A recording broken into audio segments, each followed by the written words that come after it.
अरे पटेल साहब, अरे पटेल साहब, प्रणाम पटेल साहब। आओ आओ बुलागी दास। पटेल साहब कैसे याद किया आज? बस बुलागी दास, हमने किसी काम के लिए तुम्हें याद किया है। अच्छा। हमने अपने सैनिकों को तुम्हारे घर पर भेजा था, तो वहाँ मालूम पड़ा कि आप थे नहीं, आपकी धर्मपत्नी जी थी वहाँ। हाँ हाँ पटेल साहब, जरा हम काम से चले गए थे एक जगह। अच्छा अच्छा, चलो कोई बात। ऐसा क्या काम था पटेल साहब जो अचानक हमें याद किया गया? काम ये है बुलागी दास कि कल रात हमें एक स्वप्न आया। स्वप्न? हाँ। अच्छा। बुलागी दास, स्वप्न कुछ ऐसा था कि उसमें हमारे जो पुरखे हैं, हमारे दादा बाबा के ज़माने के, और जब उस स्वप्न में हमारे आए तो उन्होंने हमको एक बात सूचित की। अच्छा। और वह बात यह थी कि बेटे, तुम्हें गंगा स्नान के लिए जाना है। यानी कि ऐसा होता है कि हमारे जो पुरखे जो स्वर्ग सिधार गए हैं, उनके लिए हम जो गंगा स्नान करते हैं, या हम किसी को दान करते हैं, या कोई भी वस्तु हम किसी को पर्याप्त किसी को देते हैं या खिलाते हैं, कहने का तात्पर्य यह है कि उनकी आत्मा को शांति मिलती है। और जैसे हम गंगा स्नान के लिए जाएंगे तो वहाँ कुछ नगर भी मिलेंगे, वहाँ मंदिर भी होंगे, उनके दर्शन करते हुए तीर्थों के और उस नगर का भ्रमण करते हुए वहाँ चलेंगे। तो हमने सिर्फ इसलिए तुम्हें याद किया है बुलागी दास कि आप हमारे साथ चलें। अरे पटेल साहब, क्षमा चाहता हूँ, इस समय तो मेरी मजबूरी है, क्योंकि मेरी धर्मपत्नी के अभी संतान पैदा होने की संभावना है, तो इस समय मेरा तो संभव नहीं हो पाएगा पटेल साहब। देखो बुलागी दास, तुमको ये बात पता होनी चाहिए कि हम जितनी भी बार गंगा स्नान के लिए गए हैं, उतनी ही बार हम तुमको साथ लेकर गए हैं। और हम इस बार भी चाहते हैं कि हम अगर इस बार हम गंगा स्नान के लिए जा रहे हैं तो हम तुम्हें साथ लेकर के चलें, क्योंकि हम तुमको हम बहुत ज़्यादा प्रिय मानते हैं। तो पटेल साहब, हमारी भी एक शर्त है। कहिए बुलागी दास। पटेल साहब, शर्त ये है, हाँ, मैं आपके साथ चलूंगा, लेकिन अगर रास्ते में या कहीं भी स्थान पर कोई अदृश्य चित्र या कुछ भी ऐसी वैसी अपारजनक चित्र हमें दिखाई दिया और हमने आपसे वो प्रश्न किया उस चीज के ऊपर, तो आपका उसका उत्तर शीघ्र ही देना पड़ेगा। ठीक है बुलागी दास। और अगर ऐसा नहीं हुआ तो पटेल साहब, वहां से मैं वापस अपने स्थान पे आ जाऊंगा। ठीक है बुलागी दास, हम ऐसा नहीं होने देंगे कि आपको वापस अपने स्थान पर आना पड़े। आप कोई भी अजीबो गरीब कोई भी दृश्य देखेंगे और अगर आप कोई भी अपना प्रश्न लेकर के आएंगे, हम उसका उत्तर बखूबी आपको देंगे, आप चिंता ना करें। तो सही है पटेल साहब, फिर मैं भी तैयार हूँ आपके साथ चलने के लिए। ठीक है, तो आप पहले अपने घर जाइए और अपने जो भी वस्त्र हैं, जो भी हम जाना चाहते हैं कुछ दिनों के लिए, तो आप सारा सामान ले आइए। जी पटेल साहब, जाइए, हम भी तैयारी करते हैं। प्रणाम। पटेल साहब, पटेल साहब। अरे आगे बुलागी दास। हाँ पटेल साहब, हम तो तैयार हैं। सब चीजों का बंदोबस्त कर लाए? हाँ बिल्कुल, इसमें हमने अपने वस्त्र रख लिए हैं। ठीक है, ठीक। आपका सामान? तो आप, हाँ मेरा सामान भी बिल्कुल तैयार है, मैं लेकर के आता हूँ। हाँ, तो हम यही प्रतीक्षा कर रहे हैं जब तक अपना सामान। ठीक, मैं आता हूँ।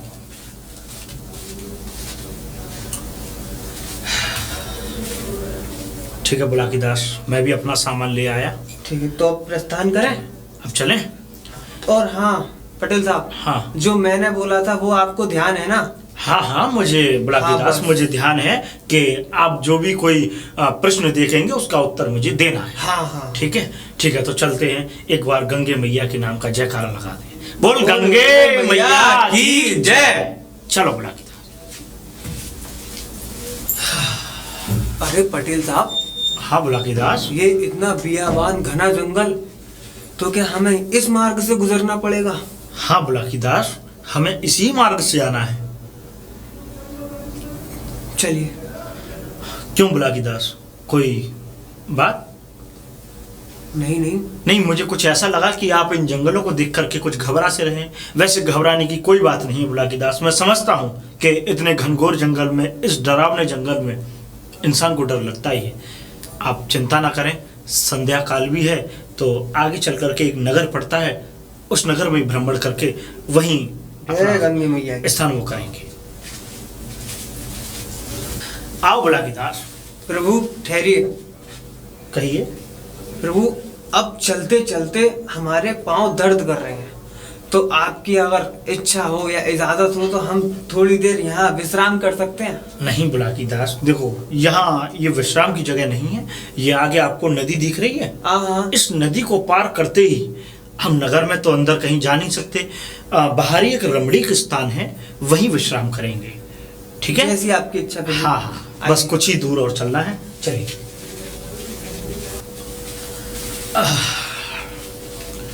ये स्थान है। वाह प्रभु वाह, ये तो किसी राजा महाराजाओं के महल प्रतीत होते हैं।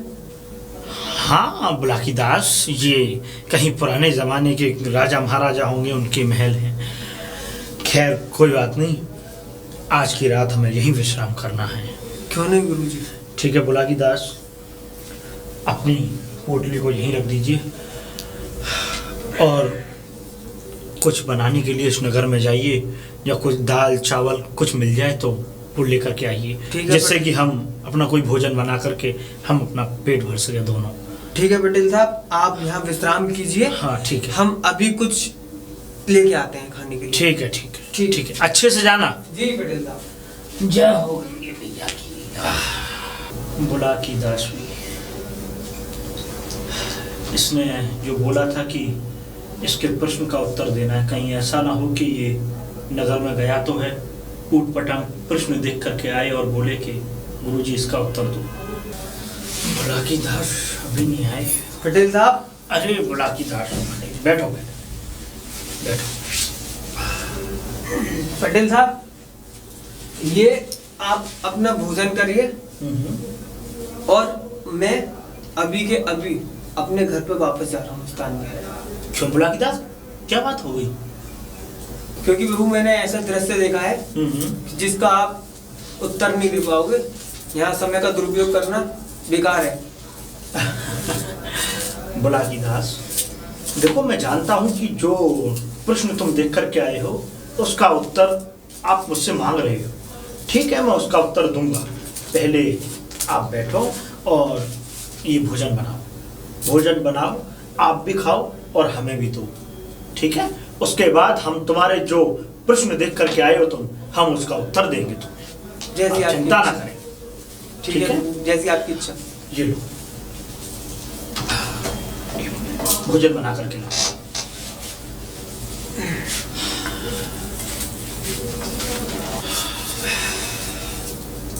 भाई बहुत बढ़िया भोजन बनाया बुलाकीदास। आपने जो भोजन बनाया उसकी दाद देनी पड़ेगी। अच्छा, अब आप अपना जो प्रश्न है वो करिए, आप क्या देख कर क्या हैं, और अब हम उसका उत्तर देने के लिए तैयार हैं। तो पटेल साहब, बात ऐसी है, जब मैं भोजन का सामान लेने जा रहा था तो नगर में एक महात्मा को, एक संत महात्मा को कुछ लोग बड़ी बेरहमी से कोड़ों से उसमें मार लगा रहे थे। अब आप बताइए कि ये कैसी विचित्रहीन घटना है। कहने का प्रश्न आपका यह है कि दो पुरुष एक ब्राह्मण को, एक संत को कोड़ों से मारते हुए ले जा रहे हैं। जी हाँ, ये प्रश्न है। जी हाँ, यही प्रश्न है। तो ठीक है बुलाकीदास, एक नगर में एक गुरु और एक चेला रहा करते थे। गुरुजी बहुत अच्छे स्वभाव के थे, बहुत ब्राह्मण पात्र इंसान थे, और चेला कुछ चंचल प्रकार का था। गुरुजी, हाँ, बहुत दिनों से एक संशय सा है दिमाग में, एक सवाल हमारे दिमाग में घूम रहा है, और कब तक मैं इस तरीके से आपके प्रति आपकी सेवा करते करते लगभग मुझे 12-13 साल हो गए, लेकिन कुछ भी मतलब ऐसा मुझे व्यतीत नहीं होता है कि कुछ मुझे अपना परम सौभाग्य भी तो चाहिए। और कब तक मैं आपकी सेवा में इसी तरीके से लगूंगा? कुछ आगे मेरा भी भविष्य है कि आप ही के साथ लगे लगे मेरा जीवन बुढ़ापे में बदल जाएगा। देखो बेटे, हम गुरु होने के नाते तुम्हें बात बता ही देते हैं कि देखो, अधूरा ज्ञान। देखो पुत्र, हम तुम्हें एक बात बता दें, तुम हमारे बच्चे की तरह हो, और हमने तुम्हें बचपन से ये जो ज्ञान व्यान है अपना शिष्य मान करके तुमको पढ़ाया लिखाया है, तुम्हें वेदों का ज्ञान कराया है। देखो, जब तक संपूर्ण ज्ञान ना हो जाए किसी बच्चे को, तब तक कभी ऐसा कदम नहीं उठाना चाहिए जिससे कि गुरु के ऊपर भी कोई कलंक आना पड़े। गुरुजी, आपकी बातों को मैं हमेशा खूब तीव्रता से सुनता आया हूँ, सारी बातों का संचय में उत्तर भी देता आया हूँ, लेकिन ये बताइए, मेरा ज्ञान जब 13 साल में पूर्ण नहीं हुआ तो अब कितना और समय लगेगा जिसमें मेरा ज्ञान पूर्ण होगा? कब आप मुझे परिपूर्ण मानेंगे, ये तो बताइए। कोई इसका समय? अभी तुम्हारे ज्ञान में समय है पुत्र, अभी तुम्हें और भी विज्ञा पढ़ने की जरूरत है, अभी तुम्हें और भी ज्ञान चीजें जानने की जरूरत है। तुम्हारी विज्ञा अभी संपन्न नहीं हुई है। 13 साल तो हो गए गुरुजी, 13 साल से सेवा करता आ रहा हूँ, कुछ मिलता भी है मुझे? बस जाओ माँ से भिक्षा ले आओ, भिक्षा लाके हमारे लिए भोजन का प्रयत्न करो, भोजन बना के भोजन सामग्री कराओ, उसके बाद सो जाओ शिष्य। क्या अध्ययन है? कुछ अध्ययन नहीं है गुरुजी, बस पूरे दिन समय आप तो अपनी सेवा में लगाए रखते हैं बस मुझे। पुत्र, ऐसे इतना क्रोध नहीं करते। अरे तुम अब ब्राह्मण हो चुके हो और ब्राह्मण को तो वैसे भी कदापि इतना क्रोध नहीं करना चाहिए। अरे गुरुजी, काहे पे क्रोध नहीं करें हम, बताइए। क्रोध तो आना लाजमी सी बात है ना, क्रोध तो आएगा ही। अरे मेरा भी कुछ जीवन है, अरे आगे चल के मुझे भी अपना जीवन देखना है, कुछ धन की प्राप्ति करनी है, कुछ धन की प्राप्ति होगी, कुछ शक्तियों की प्राप्ति होगी तो शायद मैं परिपूर्ण हो सकूं। अब ये बताइए गुरुजी, मेरी कुछ इच्छाएं नहीं है? अरे मेरा भी मन करता है कि मैं 2-4 जगह का आराम से घूमूं, अरे नई नई चीजें देखूं। यही उम्र है, इसके बाद क्या बुढ़ापे में देखूंगा? जब आपकी जैसी उम्र हो जाएगी फिर उसके बाद तो मुझ पे वैसे भी नहीं चला जाएगा, फिर मुझे ऐसा लगेगा कि यहीं भजन कर लो, यहीं रह लो। और आप क्या करते हैं? पूरे दिन इस जंगल का भ्रमण कराते हैं और जंगल का भ्रमण करने के बाद अपनी कुटिया में ले आते हैं। पुत्र देखो, आप बाहर भ्रमण करने के लिए इतनी विज्ञा, इतना ज्ञान नहीं है तुम्हें कि तुम अभी से बाहर जाने लग जाओ, बाहर भ्रमण करो। अगर किसी ने कोई एक ऐसा प्रश्न कर दिया तो उसका उत्तर तुम पे बोलेगा नहीं। गुरुजी क्षमा चाहता हूँ, बच्चा नहीं हूँ अब मैं, इतना तो मैं भी जानता हूँ कि मेरे लिए अच्छा क्या है और बुरा क्या है। अब ये बताइए, आप मुझे क्या कहते हैं लेके चल रहे घुमाने, या फिर मैं क्या कहते हैं मैं चला जाऊं स्वयं ही? ठीक है पुत्र, अगर तुम ये इतनी हट करते हो तो मैं तुम्हें बाहर भ्रमण कराने के लिए ले चलता हूँ। जी गुरुजी। पर इतना याद रहे कि मैं भ्रमण तो करा के लेके आऊंगा तुम्हें, पर वापस हमें इसी स्थान पर आना है। वो समय बताएगा गुरुजी। समय नहीं पुत्र, देखिए मैं जैसा कह रहा हूँ वैसा अगर तुम गुरु की बात को मानोगे तो हमेशा खुशहाल रहोगे। जैसी आपकी आज्ञा गुरुजी। ठीक है पुत्र, चलो। हरिओम।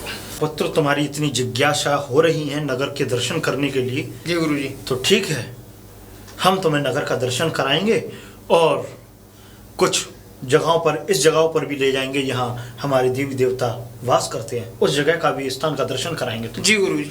आओ पुत्र हमारे। चलिए।